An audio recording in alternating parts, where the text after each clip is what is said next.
Patrick Roger, Cécile de Ménibus. 9h33, merci d'être avec nous. On va revenir sur l'élection de la présidence de la Fédération française de football qui aura lieu le 13 mars prochain.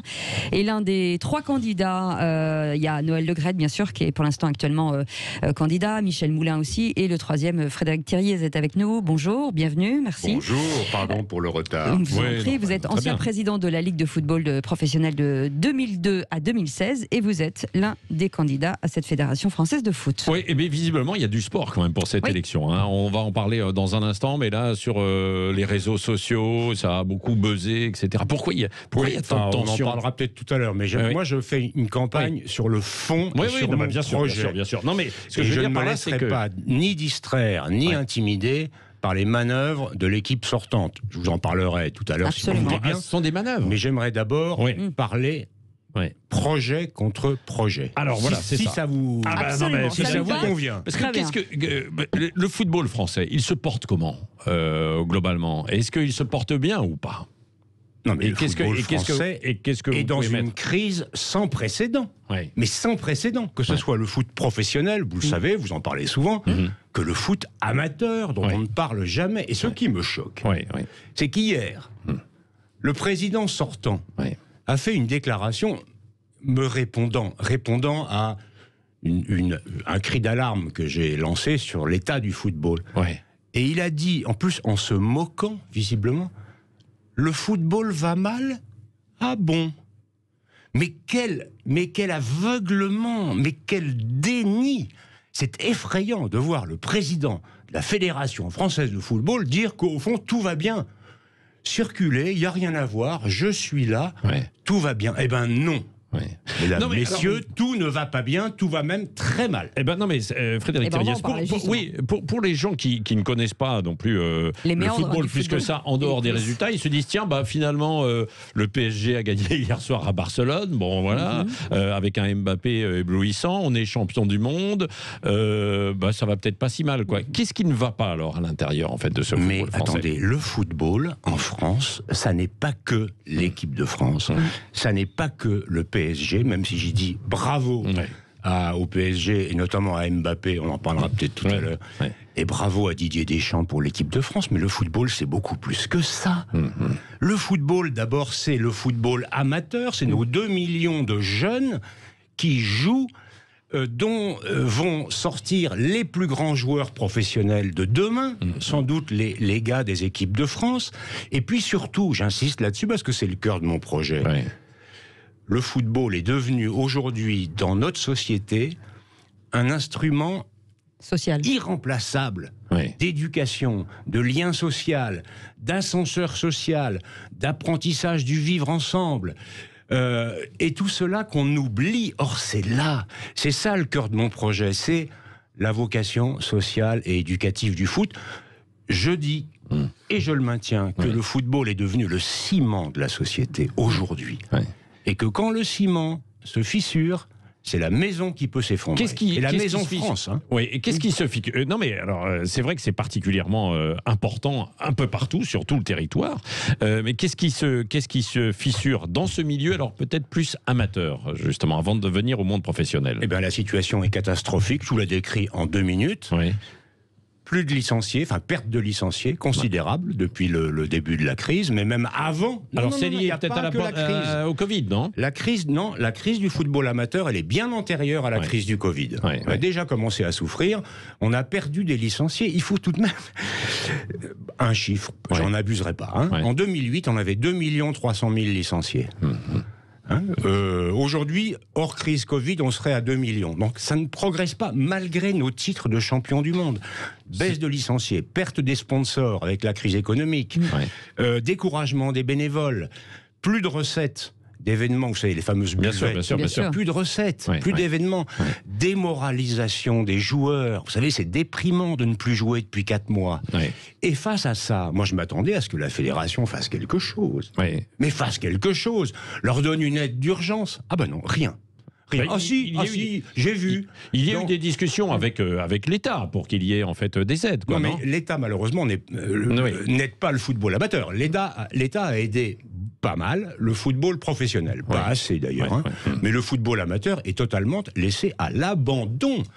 Et je suis surpris que la Fédé ne fasse rien. Mais qu'est-ce qui Quand fait je dis rien, c'est rien. Qu'est-ce qui fait qu'il y ait plus de moins en moins de licenciés ? Pourquoi les gens se désintéressent du football ? C'est quoi le problème ? Mais parce que les clubs amateurs sont dans la difficulté, que les bénévoles se découragent, que les clubs ne sont pas soutenus par leur fédération. Et moi, ce que je veux, c'est redonner un peu d'abord de considération pour le football amateur. On a l'impression que la fédération s'en fiche. Finalement, je le dis carrément, elle s'en fiche. La masse, c'est ce qui fait l'aura du foot, justement, tous ces gens-là.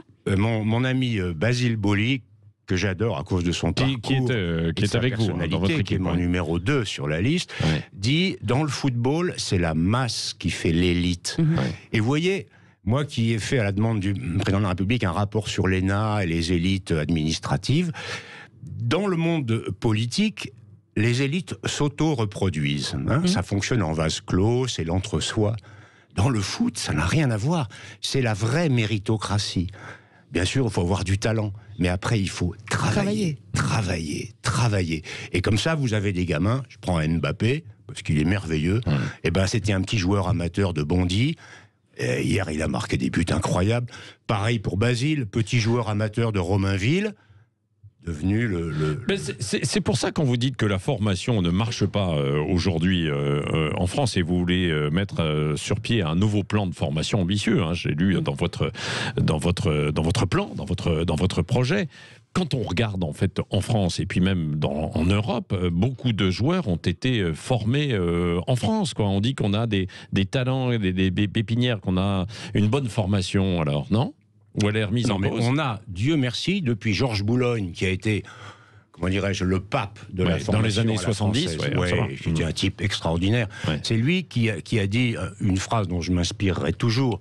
Il parlait des centres de formation et il disait « Ici, monsieur, on forme des hommes avant de former des footballeurs. » C'est ça la formation à la française. Des hommes, des femmes aussi, puisque il y a le football. Non mais il y a le football féminin qui prend. Non mais il y a le football féminin qui prend de plus en plus de place, bien sûr, qui vient. C'est une bonne chose. Là aussi, vous avez des objectifs. Vous trouvez qu'on n'en fait pas assez ou pas sur le football féminin? Moi, j'ai un gros défaut, c'est que je suis ambitieux pour le football français. Moi, je suis désolé, je ne peux pas me satisfaire que la France ait seulement, et encore aujourd'hui moins, 2 millions de licenciés. Je suis désolé. C'est indigne d'un pays comme la France. En Allemagne, ils sont 7 millions. En Angleterre, ils sont 8 millions.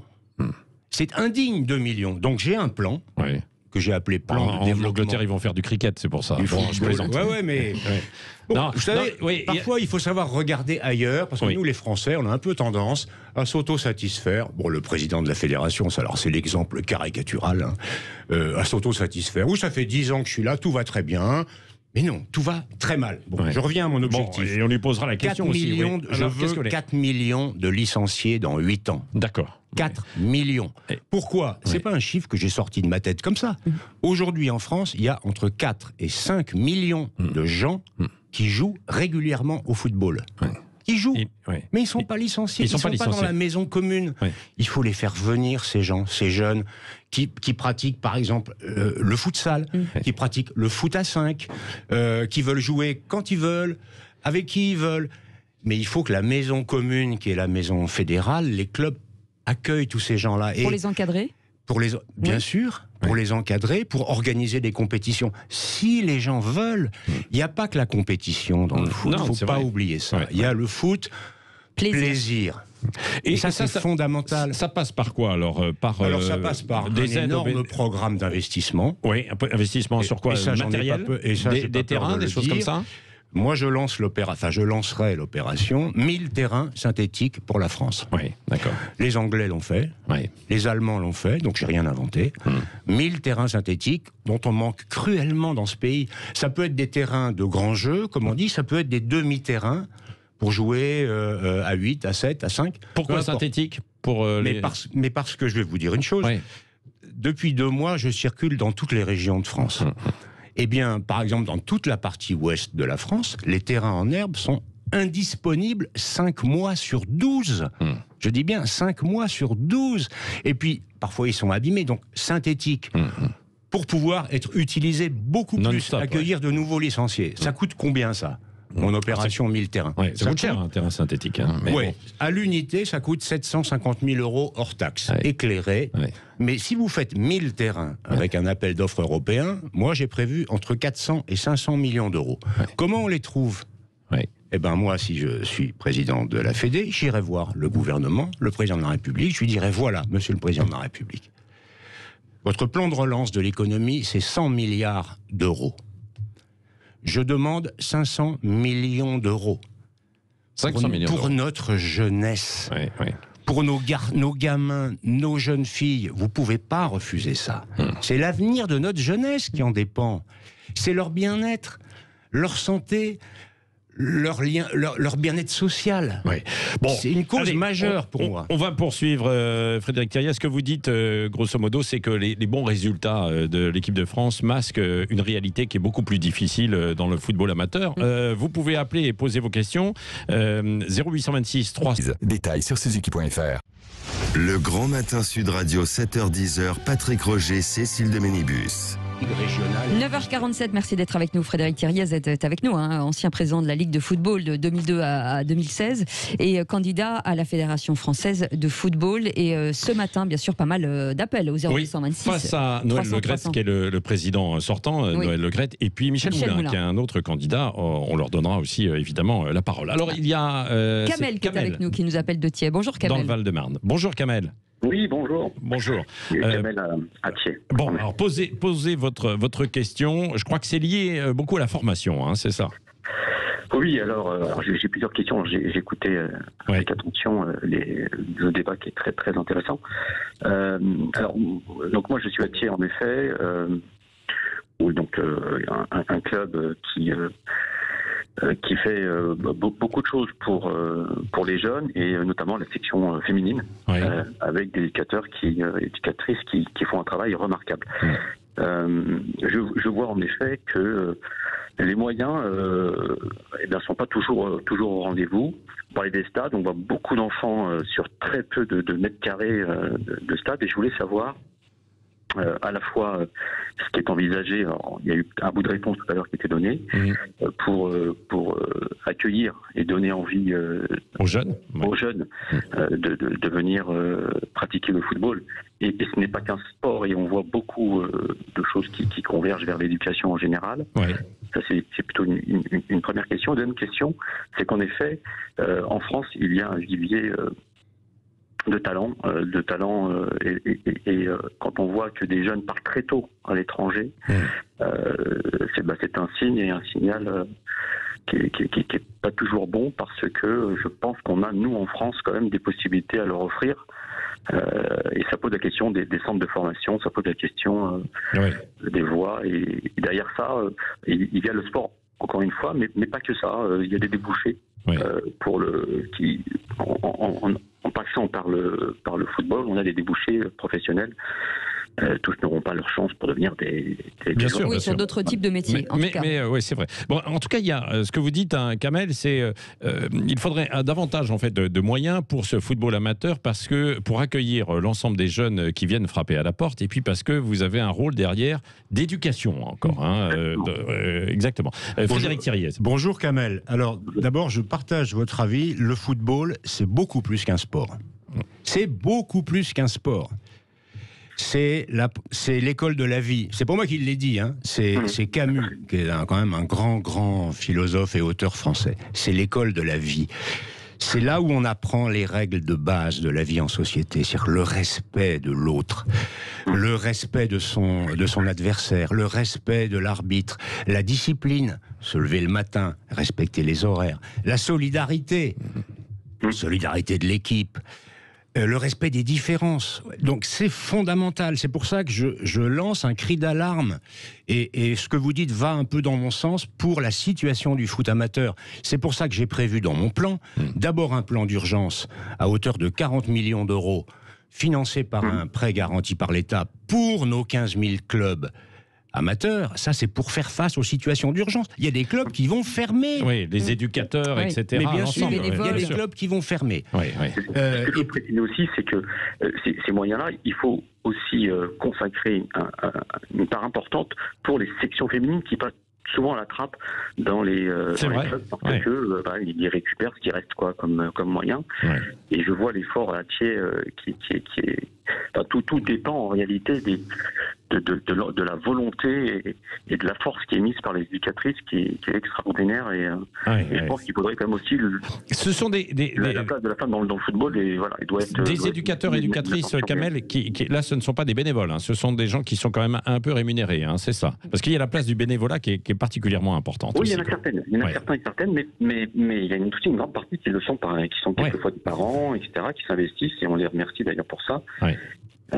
Mais le football, Kamel, il vit essentiellement, il repose essentiellement, le football amateur, sur ces 400 000 bénévoles, qui sont des gens absolument incroyables, qui passent leur temps à s'occuper des gamins et des gamines. Et là, il faut faire quelque chose. Moi, ce que je propose, c'est qu'enfin, on fasse voter un statut du bénévolat. Il ne s'agit pas de les transformer en salariés. Hein. Il s'agit juste que la nation, que la République reconnaisse ce qu'ils apportent à la vie sociale. Ça peut revêtir plusieurs formes. Soit des avantages fiscaux, donc des déductions fiscales, soit des bonifications pour la retraite, soit des décharges de services, ou si vous voulez, des horaires d'allègement par l'employeur qui seraient remboursés par l'État. Mais ça, c'est indispensable. Ces 400 000 bénévoles, c'est un trésor pour nous. Il ne faut pas les abandonner, il faut les reconnaître. Après, il y a votre deuxième question. Vous avez raison, la France est un vivier de talent. Oui, ça c'est grâce à la formation à la française. Malheureusement, vous l'avez dit, beaucoup de nos joueurs de talent partent à l'étranger. Pourquoi ? Mais je vais vous dire, d'ailleurs vous savez vous-même la réponse. C'est parce que, compte tenu... Je suis désolé de parler argent, mais compte tenu du poids des charges sociales en France, je parle des charges sociales patronales, un joueur revient presque 2 fois plus cher à un club français qu'à un club allemand. Donc, et alors en Angleterre, c'est encore pire. Espagne, c'est encore pire. Ça n'est pas tenable. Et moi, je suis prêt à appuyer la ligue professionnelle qui se préoccupe de ça pour qu'enfin on puisse remettre les charges sociales des footballeurs à un niveau normal. Dans ce cas-là, on pourra garder nos joueurs. Allez, ça nous amène à la... Oui, Kamel, vite, parce qu'on est pris par le temps. Oui, il y a en effet peut-être un sujet financier, mais surtout, mon sujet, c'était de dire qu'il y a trop peu de débouchés pour les jeunes. Ils ne sont même pas encore à avoir signé un contrat professionnel. C'est que les centres de formation... c'est très limité. Quand on regarde la région parisienne, ici, il y en a moins de 5 des centres de formation. Et pourtant, il y a un vivier énorme. Donc on a des jeunes qui partent très tôt, peut-être d'ailleurs trop tôt, à l'étranger et se former en Espagne, au Portugal, en Angleterre, et ils vont se perdre quelquefois, ils sont en situation d'échec, alors qu'en France, on devrait avoir la possibilité de les former, de leur offrir cette formation. C'était un peu plus porté sur ce sujet-là. Oui, non, mais ça c'est vrai. Ça c'est vrai parce qu'il y a pépinière, vivier de talents, notamment en région parisienne, mais pas seulement. Allez, on va justement en région parisienne, on va de l'autre côté là. Hein. Oui, on va récupérer Alain qui est avec nous au 0826 300 300. Bonjour Alain. Bonjour Alain. Bonjour messieurs, bonjour. Supporter de l'OM. Voilà. Je tiens à féliciter le Paris Saint-Germain pour son résultat d'hier. Quand même. Merci beaucoup. Formidable, hein. Exactement, très beau match. Bon, ma question, c'est plutôt une question sur les professionnels. Je considère aujourd'hui que beaucoup de clubs sont au bord du dépôt de bilan, des clubs professionnels, que les joueurs, eux, par contre, ont des salaires qui sont mirobolants, pour des résultats qui, dans beaucoup de clubs, et je ne parle pas de l'OM, il y en a d'autres, sont catastrophiques. Il n'y a pas de match. Donc, je voudrais savoir quand est-ce qu'on va payer les joueurs au rendement. C'est-à-dire qu'on arrête ces salaires mirobolants sur 5 ans et qu'on décide que maintenant, c'est à la prime de match. Vous voulez gagner de l'argent ? Ok, allez le chercher. Et alors je sais que c'est pas facile, que le football est un sport mondial, qu'on va pas mettre d'accord toutes les fédérations mondiales, mais tant qu'on n'en sera pas là, on n'aura pas des gens qui se battent réellement, qui ont faim, vous voulez dire ? Ouais. C'est vrai, Alain. Oui, Frédéric Thiriez, alors rapidement sur cette question. Alain, je comprends tout à fait votre agacement face au salaire de beaucoup de joueurs professionnels. Mais comme vous le savez aussi bien que moi, on n'est pas sur un marché national. On est sur un marché européen, je dirais même mondial. Si on décide comme ça en France du jour au lendemain, eh ben on baisse les salaires de 20%, vous voyez très bien ce qui va se passer. C'est-à-dire que nos joueurs vont partir encore plus à l'étranger. Donc, je suis d'accord pour des solutions à l'européenne.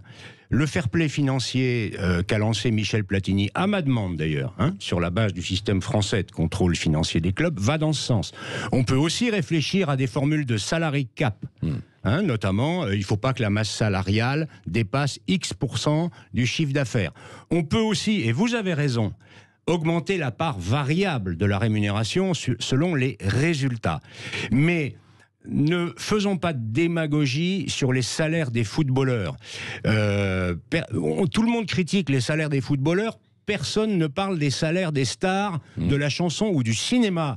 Alors, parfois, ça va bien. Moi, mon rôle, vous voyez, c'est un peu de défendre le foot quand même. Oui, oui. En tant que candidat à la Fédération française de football. Merci, Frédéric Thiriez. On est pris un petit peu par le temps, malheureusement. Mais on a eu le temps, évidemment, d'évoquer ces sujets. Je rappelle que vous êtes candidat donc, à la présidence de la Fédération française de football. Ça va se jouer le 13 mars. Ce sont les grands électeurs. Grosso modo, c'est 60% du football amateur qui vote. Et puis le reste, le monde professionnel à peu près. Face à vous, il y a le président sortant, Noël Le Graët, Michel Moulin également.